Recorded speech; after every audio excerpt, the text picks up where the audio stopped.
สบายดีพ่อแม่พี่น้องลุงป้าที่เคารพเบิดสุข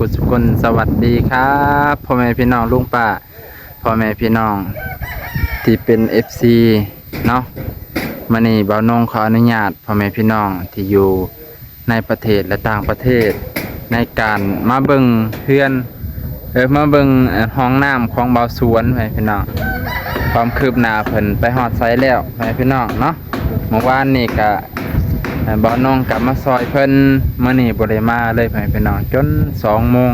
ไปธุระเบิดเมืองพ่อแม่พี่น้องไปก่อนอื่นก็ขอบมุกขอบใจขอบพระคุณในหลายพ่อแม่พี่น้องที่กดติดตามและกดรับชมตั้งแต่ต้นจนจบพ่อแม่พี่น้องขอบมุกขอบใจขอบพระคุณหลายๆเด้อและก็อย่ากดข้ามโฆษณาให้ลูกนี่เด้อพ่อแม่พี่น้องลุงป้าบ่สุขสุขคนไปพ่อแม่พี่น้องไปเบิ่งห้องน้ำบ่าวสวนป๊าดโต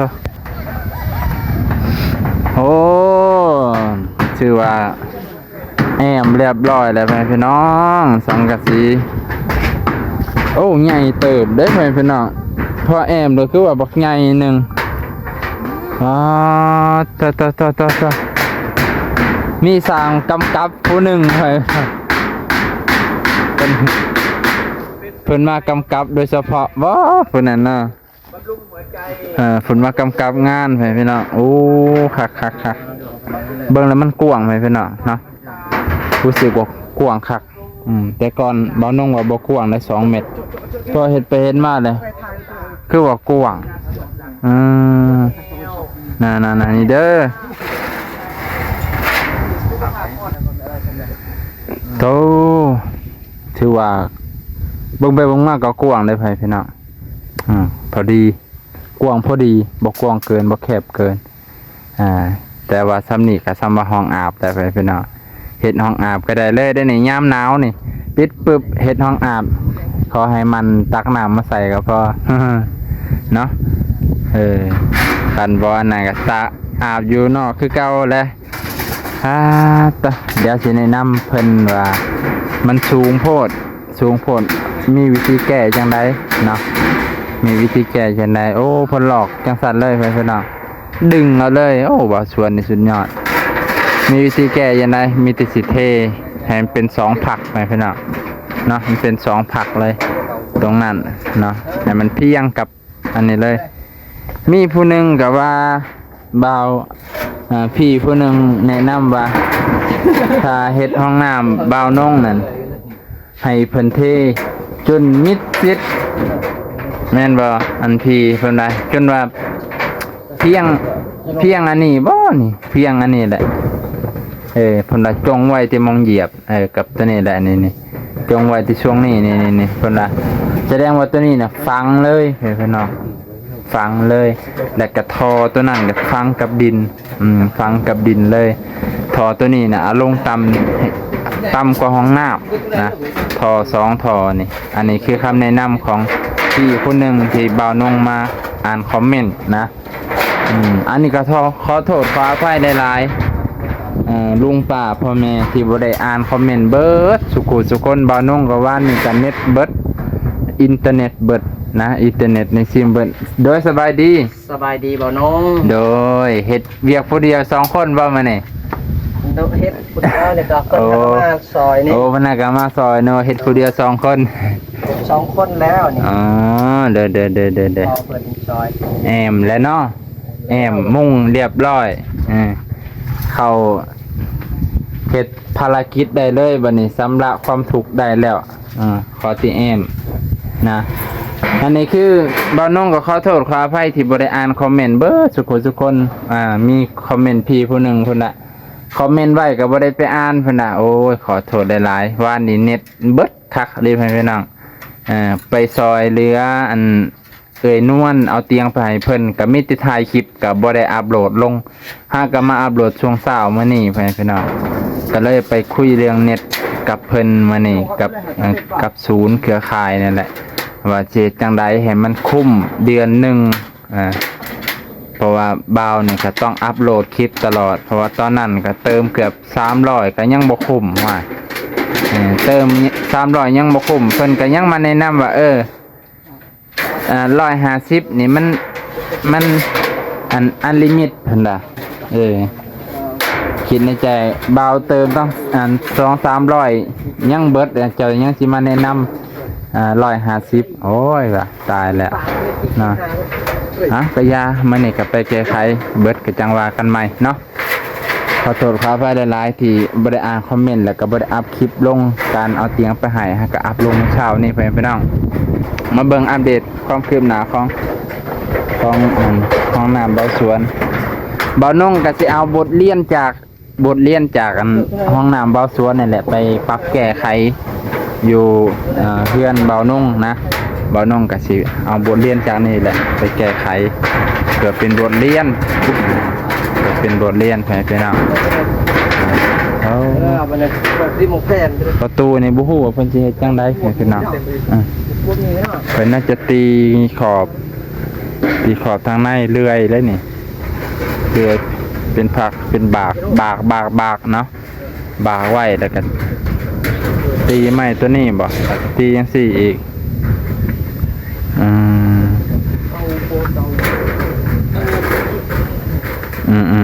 เข้าใจละ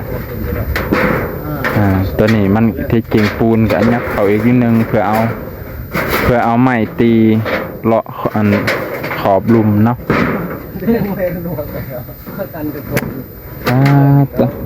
ตัวแหละบ่น้องกับบ่เคยเฮ็ดคันเคยเฮ็ดกับใครแน่ต่างคนต่างบ่เคยเฮ็ดมาซอยกันก็เลยผิดพลาดนั่น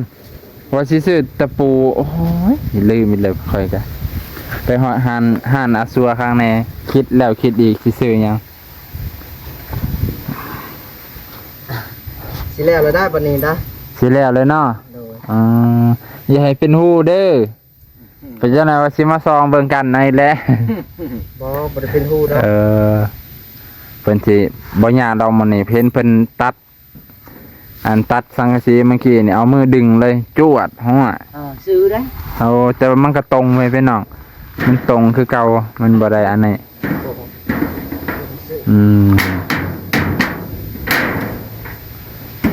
คือว่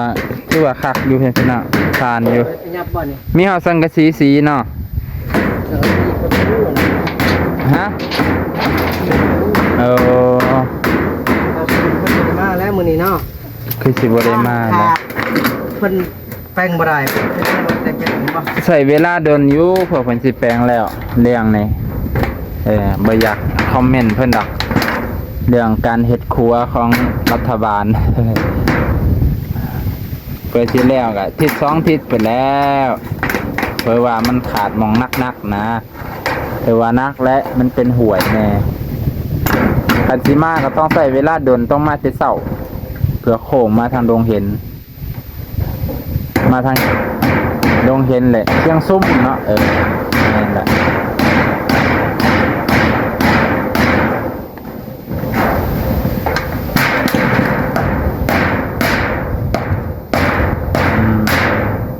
อีกแผ่นหนึ่ง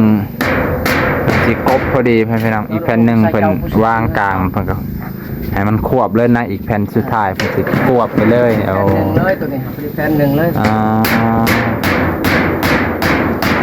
นี่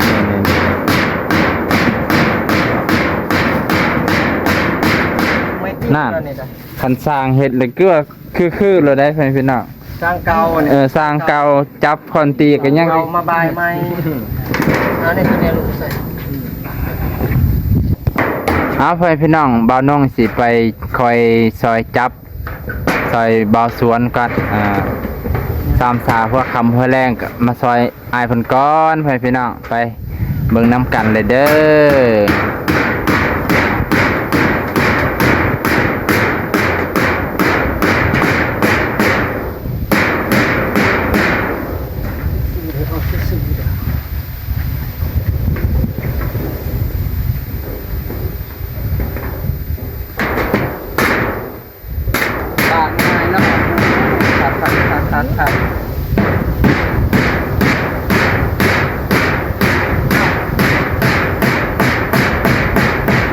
เคยอีสายป่ะไอ้ตังเคยอีสายดิก็เคยครั้งนี้เอาเลยเอาเคยข้างนั้นเก่าโอ้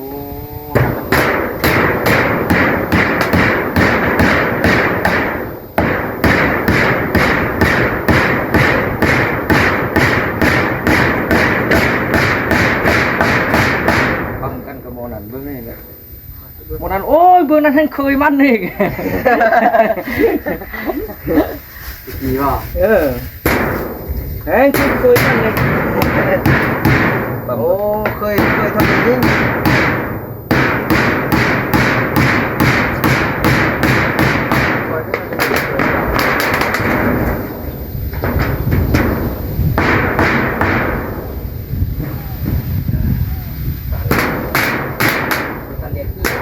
มาไปถึงเรียนที่อ่ะ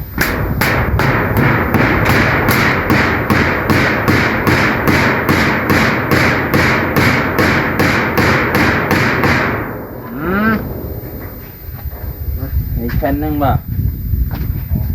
ตีแม่สิบตาไม่ได้เลยไม่ใช่ อย่ามันตีเนาะที่จริงมันก็ตรงอ้างไปเลยเพราะว่าสิตีที่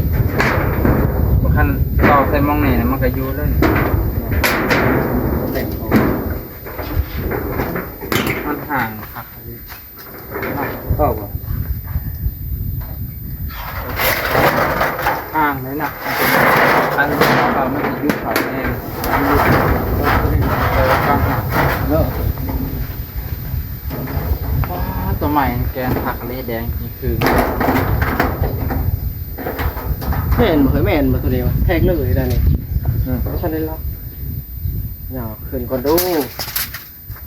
ดาลงจัดลงเดาบดเดา แล้วมันซ้ำกับตัวนี้เลยป่ะ โอ้โหยาวยาว พอมันต้องกินบดเดาบดเดา เห็นได้บัดนี้แนวนี้ในนี้ได้แทกบอลนี่หลุดเป็นยังเป็นแทกบอลปูนครับธรรมดาเห็นตัวแทกในนี้แล้ว แม่นละ เขาใส่เป็นผ้าเขาเป็นแทกญี่ปุ่น บดเดาบดเดา ย่อเด้อเยอะเงินบ่ ว่ามันจำดินก็ได้ที่ให้มันพอดีกับขอบใหม่ ก็ได้ได้แล้วเนาะ สำเนียงบันนี้เจาะนี่ เจาะนิดนึงเนาะกันจำดินลายมันเจาะลายถั่วต้มป่ะเอาไปทางพุ่นถั่วต้ม ตัวสร้างใหญ่ได้ตัวไส้นี่ก็ได้จับซอย เอากระสร้างหน่อยนี่แล้ว ฉันจะไปสัมผัสเฮานี่แหละมาตรวจเบิ่งหมูยันบ่แล้ว มากวดสอบงานเบิ่งเนาะฟ้าโตเบิ่งบ่สวนอันจีกสังกะสีโยจีกจังซี่เลยเนาะชื่อเป๊ะได้ไหมพี่น้องโอ้บ่ต้องใส่อุปกรณ์หลายเบาน้องยังว่าเอากันไกรเด้อว่าได้แนะนำเพิ่นแต่จริงเขาเพิ่นบ่ว่าบ่เอาก็ได้กันไกรซ้ำนี่จิ๊บจ้อย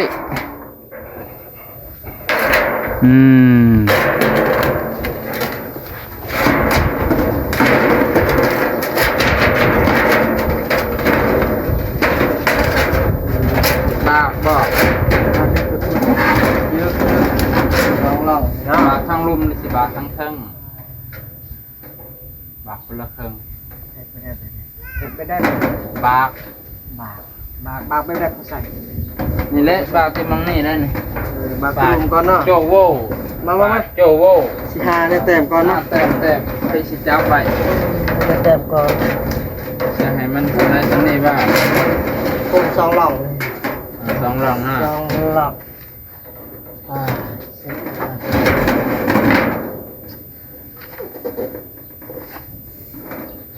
เรามีตัดดีเลิศแบบนี้ใส่ในน้อง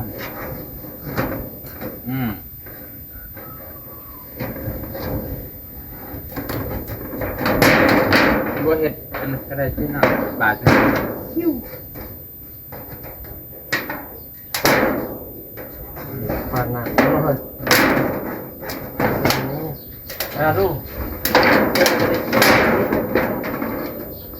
ขอสิบเป็นเห็ดเป็นนี่แหละครึ่งหนึ่งฮะอีกครึ่งจีแข่งหาเนาะ เพราะที่พับให้ครึ่ง จีแล้วก็พับลงเป็นยังไง คอยจะจีบใหม่ เอาลองได้ลองได้เบิ่งดู ครึ่งหนึ่ง เบิ่งซอยดูลองได้ลองได้ เออ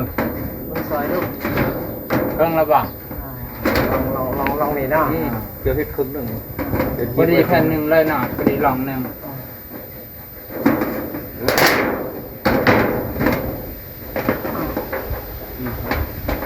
อ้าวดับมาเสร็จ เดี๋ยว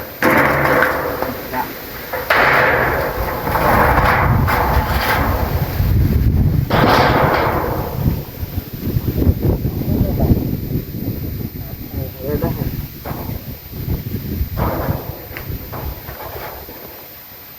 ดึงให้เป็น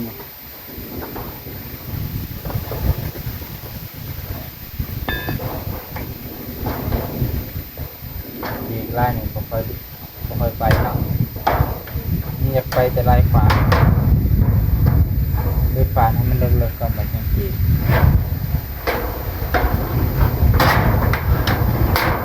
ใส่อยู่นั่นแหละ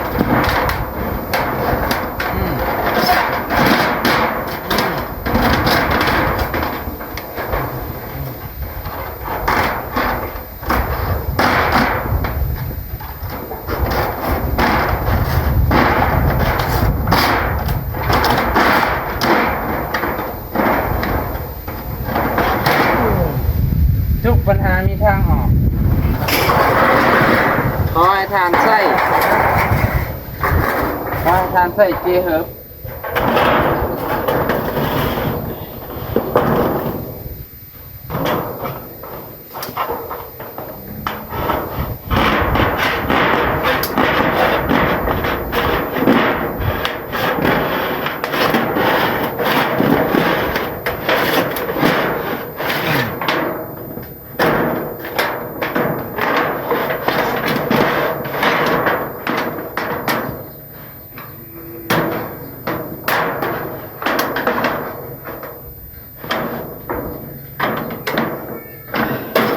ตัดไปชั้นนี้ก่อนนะเพื่อมันนั่นพอได้นอกเป็นบ่พอเป็นเฮ็ดที่ปืนกัน นะ พอได้บัง อือฮึ ยังตัวตัวนี้ก็ยังบ่หอดบ่หอดแล้วบ่หอดนะยังบ่เลิกได้ยังนั่นหนึ่ง คันเฮาเอาลงหุ่นเลิกเท่านี้กันสิฮะนะ เขาก็ลองเบิ่งก่อนบ่เอาลองเบิ่งก่อน เดาเดา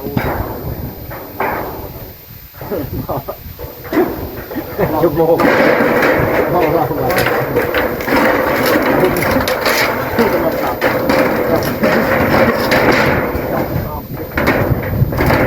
ดี๋ยวจะบ่ได้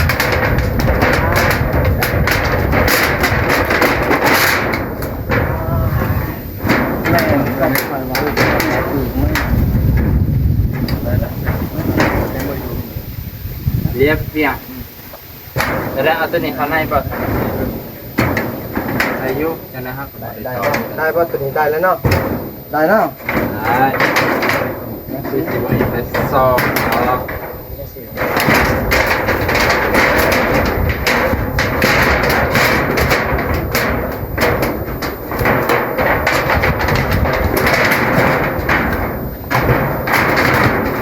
คือมันเสียงมาลงมา นี่สิป่ะ เนาะ นี่สิมันเจียงยังสิเนาะ เนาะจังหวะที่มาลงหยอกคุณจริงเลยด้วยแต่ว่าได้แล้วเนาะเนาะลงกระดาษคนลงกระดาษด้วยคุณลงถูกเบอร์กันตอนนี้บ่มีเนาะ เจียงบ่เนาะ เสียง ยังมาพิมพ์ ยังบ่สุดมาคอยนี่ มันติดอันนี้เด่นต้องปาดตัวนี้นะนี่ ปาดบ่อยยังบ่ ขึ้นไปขึ้น ขึ้นหลอดปาดเป็นเพลงเลยเพราะจะปาด ปาดไปเลยนะนี่แล้วก็พับเลย เออ ปาดแล้วก็พับ เอาลุงซะเจ้าลูกพอให้มันบาดมือนิดหน่อยนึงจะจับให้มันบาดมือเด้อคอยเด้อ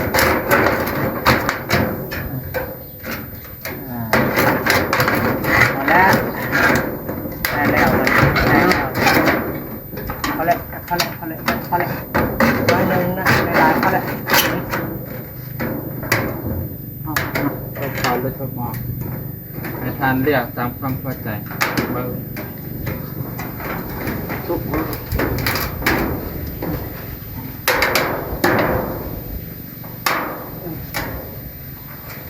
ต้องเฮ็ดให้แล้วก่อนบ่เกินสิมานั่ง เป็นมามือหนึ่งป่ะเฮ้ยเป็นมาป่ะ ยังยัง มือใหม่ป่ะเป็นมา ยังเอียงบ่ ยัง ใส่เป็นป่ะใส่เลย นี่ได้เลย ใส่ป่ะบัดนี้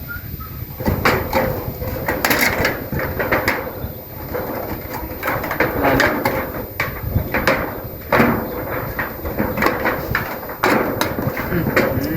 เตาเลยเตาแล้วลงซ้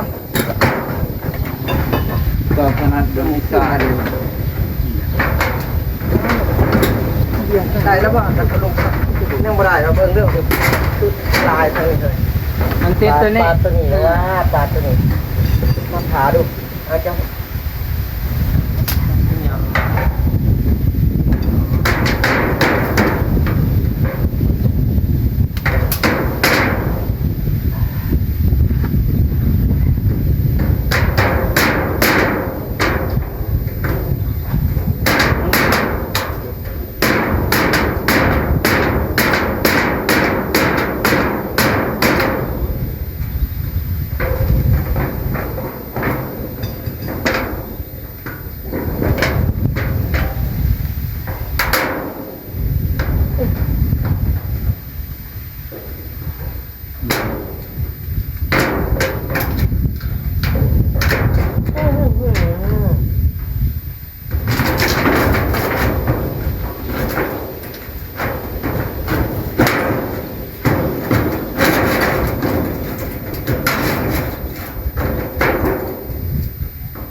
เดี๋ยว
ไอ้แกนเนาะ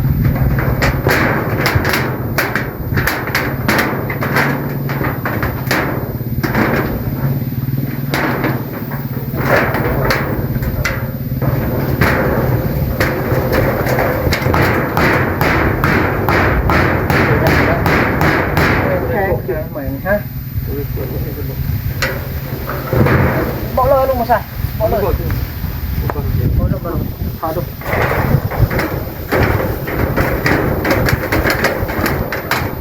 งั้นมาทีเลยมันขาด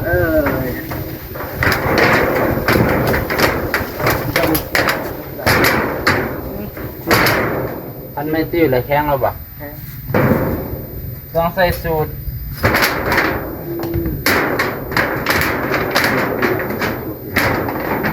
เบื่อเอ็มเอาเงินไปให้ลุงใช้คอร์ติกอัน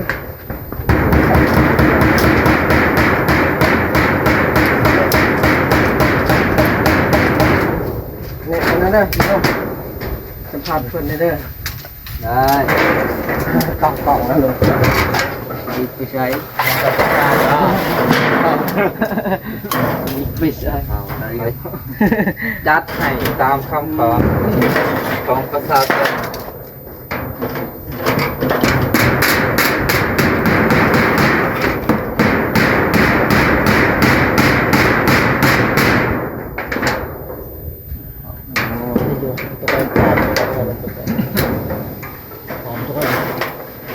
หากันตาเดียวเลยเนาะ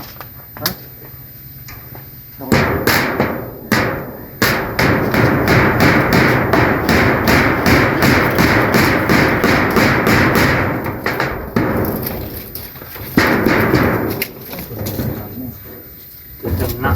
ตัวลุมลูกมาลูกตัวลุมลูกตัวนี้อีกแบบใดก็คู่แล้วสมมาไปนะ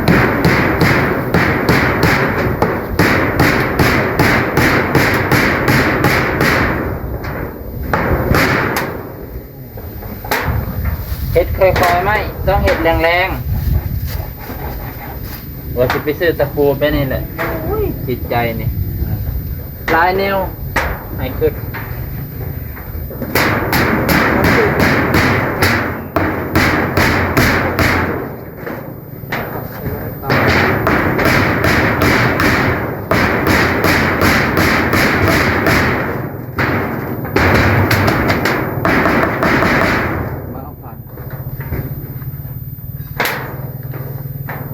ก็เป็นงานเล่น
อ๋อพ่อแม่พี่น้องตอนนี้ค่ะถือว่าแอมเรียบร้อยข้างและข้างหลัง เรียบร้อยเด้อพ่อแม่ลุงป้าถือว่าก็สิกันได้อยู่ที่เนาะพ่อแม่พี่น้องซ้ำนี่ก็สิบ่มีผู้ใดมาแอบมาจอบมาซองเนาะห้องน้ำมันเป็นมองส่วนตัวก็สิบ่ว่า ว่าเป็น ฮะ ว่ามีตะปูนั่นเลย บ่มีตะปูกรุบ ว่ามีตะปูกรุบเลย โอ้ ใส่บ้าน ตัวนี้ หรือว่าจุก่อน จังว่าคันมีตระบิดกับบ่เขา ไม่แกนโพด จุ้ยก่อน จุก่อนเนาะ โจไว้ก่อน ใส่ดอกหนึ่ง เนี่ย ประมาณกำหนึ่งเนาะ ถ้าค่อยไปเมืองค่อยสิซื้อมาให้ดอก ถ้าว่าคอยบ่มีเงินสิซื้อ บ่เป็นหยังเดี๋ยวค่อยซื้อให้บ่เกี่ยวค่อยสิซื้อให้ซอยกัน ซอยกันผู้เล็กผู้น้อยเจ้าน่าให้เจ้าไปเอาแบบห้องน้ำข่อยนำ ตัวนั่นเด้ค่อยจะเอาตะปูดอกหนึ่งก็จะมาใส่กับนี่ ใส่ หาอยู่บ่สวนปัญหาตะปูเบิดไปพี่น้องตะปูเบิดพอดีมีแต่ตะปูดอกใหญ่ดอกหัวกุบบ่ภาษาไทยว่าจังไดตะปูอันนี้มันเป็นหัวตะปูหัวดอกหัวมันก็บ่ฮู้คือกัน เรียบร้อยพี่น้องตัวนี้เพิ่นสิใส่แผ่นหนึ่งพี่น้องแผ่นหนึ่งแหละหารครึ่งหน้าหารครึ่งกันข้างนี้ให้มันพอดีเพิ่นก็กึบพอดีโอ้ยงามพี่น้องถือว่าสวยงามอลังการห้องน้ำมาตรฐานสากลสามารถเข้าได้ หนึ่งก็เด้อพอได้อัดไว้ ฮะ เอาตัวนี้ดอกหนึ่งก็ได้ล็อกไว้ โอ้ยนี่บ่สวนหาคนหาตะปูเบิดเนาะ โดย โอ้ยตอกตั้งแต่บ่ายจนฮอดบ่าย3ตะปูเบิดไป ก็ประมาณยังซ้ำนี่ละ10บ่พอ ประมาณกำหนึ่งเนาะ ประมาณกำหนึ่ง แต่ว่าทางหน้าเด้บ่ว่า ว่ายังลงเบา บ่ว่ากำเธอทางหน้าก็ยังอีกเฮ็ดประตูน้ำเด้เนาะตะปูใหญ่ก็เบิดบาทตะปู8 ใหญ่ยังลาย โอ้ ปูใหญ่ยังลาย ตะปู8ยังหลายยังได้แต่ตะปูคุบบ่เป็นหยังเดี๋ยวเทื่อข่อยเข้าไปในเมืองอาจสิซื้อมาให้เลยข่อยก็สิซื้อไว้เพื่อข่อยนำหั่นแหละ สาธุ สาธุเลยบ่สวนน่ะโอ้ยเป็นแต่ได้บุญนำแต่ว่าจังหน่อยเฮาจังเว้าเรื่องพื้นทางในอีกเนาะต่ออันนั้นแล้วก่อนจังมาเว้ากันพอดีหลายคนกันแนะนำมาหลายคอมเมนต์เนาะบ่าวนงก็สิอ่านคอมเมนต์ล่าสุดที่พี่ๆคนไทยที่เพิ่นแนะนำมาพี่น้องนะเพื่อเพิ่นว่าเพื่อความสะดวกของบ่าวสวนนั่นแหละเพื่อความสะดวกและเพื่อความเรียบร้อยของห้องน้ำเพิ่นกับหลายคนแนะนำมาบ่าวนงก็อ่านคร่าวๆมันเมื่อกี้นี่แหละมื้อนี้ก็สิอัปเดตเลยพี่น้องบ่าวนงไปเคลียร์เรื่องเน็ตสะดวกแล้วแต่ก็บ่ฮอดว่าสิฮอดเดือนบ่ก็บ่ฮู้คือกันนะปลาตัวคักนี่นะเรียบร้อยแล้วพี่น้องปิดมิดชิดอันแล้วแผ่นหนึ่งเดี๋ยวจะขาดตะปูอะไรพี่น้องขาดตะปูว่าเป็นยังสำเนียกเวลาบ่าวนงสีซอยเป็นซอยเล็กซอยหน่อยบ่าวนงก็สิซื้อให้เจ้าของน้ำซื้อไว้ใส่ห้องน้ำอันบ่าวนงนั่นแหละตัวใดที่เฮาพอซอยแม่เพิ่นได้ก็ซอยไปก่อนตัวใดนักๆก็จังว่ากันเนาะหากะโอ้สวยงามเลยพี่น้องมีแต่ตัวนี้แหละที่มีปัญหาหน่อยนึงหลายคนก็แนะนำมาแนะนำว่าให้เทสี่เหลี่ยมให้เทสี่เหลี่ยมเลยสี่เหลี่ยมนี่เนาะสี่เหลี่ยมผืนผ้าไปพี่น้องสี่เหลี่ยมผืนผ้าแบบนี้เนาะสี่เหลี่ยมผืนผ้านี่บ่นุ่งว่าสิเอาแตะเขตนี่บ่หรือสิเอาเขตพี่เลยเอาสิมาปรึกษากันFC กะหลายคนเว้าว่าเฮาเฮ็ดห้องน้ำผิดเฮาเฮ็ดห้องน้ำผิดสูตรแต่เฮาก็แก้แล้วแก้ได้ซ้ำนี้แต่ตัวที่2เพิ่นให้แก้เพราะว่าตัวนี้มันสูงเลยเฮาเฮ็ดจังได๋ให้มันต่ำตัวนี้ฮันมันสูงยันลูกเจ้าตกยันคนนั่นแหละตกนั่งไปนั่งมาเปิดห้อยมันมืนได้อันนี้เนาะโดยแต่ว่าเอื้อยผู้หนึงเอื้อยหรืออ้ายนี่แหละพี่คนหนึงเพิ่นแนะนำว่าเทสี่เหลี่ยมปึ๊บจังซี่เลยโอ้จังสีเลยเพิ่นบอกแม่นแล้วสิมาจังสีเลยให้มันเพียงพี่เลยมันสิมาจังสีเลยหรือว่ายาวคุณเลยคันปูนลายก็ตัดจังซี่แห้งดีคันปูนลายตัดจังซี่ละเทเลยแต่ว่าเพื่อมันสิเทฮอดพี่มันใส่ปูนลายเฮาต้องเอาดินใส่เนาะจะว่าบ่เอาดินใส่ก็ได้เอาดินใส่แม่นซั่นนี่เอาขอบคุณโดยหลักผู้ใหญ่เพิ่นอยู่ไสก็เฮาก็บ่ฮู้ที่แนะนำเบาส่วนให้เทขึ้นอีกก็ได้ โดย บ่ส่วนก็สิทำตามผู้หลักผู้ใหญ่เพิ่นบอกกับเบาน้องให้อายุมันขวัญยืนอยู่ดีมีแรงสุขภาพเข้มแข็งขอบบุญขอบคุณขอบพระคุณขอบบุญขอบคุณเบาแซนเบาซาลีให้อยู่ดีมีแรงกับเบาน้อง สา ผู้ ธุ หลักผู้ใหญ่อยู่ไสก็อยู่ดีมีแรง โดยสาธุสาธุเนาะอันนี้คือมาแนะนำเพิ่นอีกเทื่อนึงไปพี่น้องแต่อาจจะมื้ออื่นพุ่นแหละเนาะจังเฮ็ดกันมื้อนี้ก็ค่ำ3 โมงกว่าได้ไปพี่น้องแล้วเพิ่นว่าทางหน้ากะเทให้น้อยหนึง โดย เพื่อตัวนี้บ่ส่วนเพิ่นคิดไว้แล้วพี่น้องเพิ่นว่าเพิ่นสิเทอยู่แล้วเนาะ โดยที่ แต่บ่แม่นเวลานี้เพิ่นและบัดแล้วเรียบร้อยเพิ่นคอยสิมาเทเพิ่นยันกันเปื้อนหั่นแหละพี่น้อง เพื่อน มื้อนี้เรียบร้อยแล้วยังเหลือแต่ตะปูสิไปซื้อให้เพิ่นพี่น้องบ่เป็นหยังซำนี่ ก็เอา ซอยๆกันเนาะ ไปซื้อให้บ่ส่วนตะปู โดย เพิ่นหลายๆให้อยู่ดีมีแรงสุข โด ภาพ ย เข้มแข็งให้มันยืนมันแกนอายุเข้มแข็งสุขภาพพญาโลคาอย่าให้มีอายุยืนยาวคือกันกับประเทศบ้านเมืองเมืองลาวอยู่ดีมีแรง สา คือ ธุ กันกับบ้านเฮาอยู่ดีมีแรงเบาน้อง สาธุพรตัวนี้ให้กลับไปหาเบาสวงคือกันพี่น้องให้เพิ่นอยู่ดีมีแห้งเจ็บอย่าได้ไข้อย่ามีสุขภาพแข็งแรง ต่อไปก็ให้ร่ำให้รวยหาหยังค้าขายง่ายมือก็ให้มันลุล่วงบ่มีอุปสรรคใดเลยเนาะให้มันลุล่วงไปเรื่ ท่าน อย ได้มีเงินค้าขายท่านว่าสิค้าขายกัน ๆบางเทื่อมีผู้รักผู้ใหญ่ใจดีสปอนเซอร์ใหญ่เห็นความดุมัน เอาลาวและเฮาก็ได้ เห็นความดุมันขยันเพียรของบาวสวนเพิ่นก็อาจสิซอยอันนี้ ว่าเฮาก็แจ้งผู้หลักผู้ใหญ่เบาลาว เอา อยากให้ซอยเบาสวน เด้อ เพิ่นเฮ็ดห่านให้ ห่าน ดินนาทาง อ๋อ นี่ กับ ๆ ผู้หลักผู้ใหญ่เบาลาวเพิ่นก็ ๆ จะบอกว่ายังบ่ทันได้สัมภาษณ์ดินนาทางหากคนเที่ยวหลาย เอา อันนี้ก็ขอบคุณขอบคุณหลาย แต่ว่าเพิ่นมาทายแล้ว ๆ โดยเฮาก็แจ้งเพิ่นตัวได้ผิดก็ขอโทษขออภัยกับผู้หลักผู้ใหญ่และ โด ก็ ยโดยโดย ให้อยู่ดีมีแห้งบ่าวลาวเอ้ยไล่ โดย บ่าวนง สาธุสา บ่าว ธุ ลาวพาเพิ่นอยู่ดีมีแห้งสุขภาพเข้มแข็งร่ำรวย สาธุ อย่าให้มีโรคภัยไข้เจ็บ ฮะ มันยืน สาธุมันยืนไปพี่น้องเพิ่นก็เว้าถึงอนาคตคือทางหน้านี่เพิ่นก็อยากมีร้านเล็กๆให้พี่น้องขายอุปกรณ์อะไหล่รถ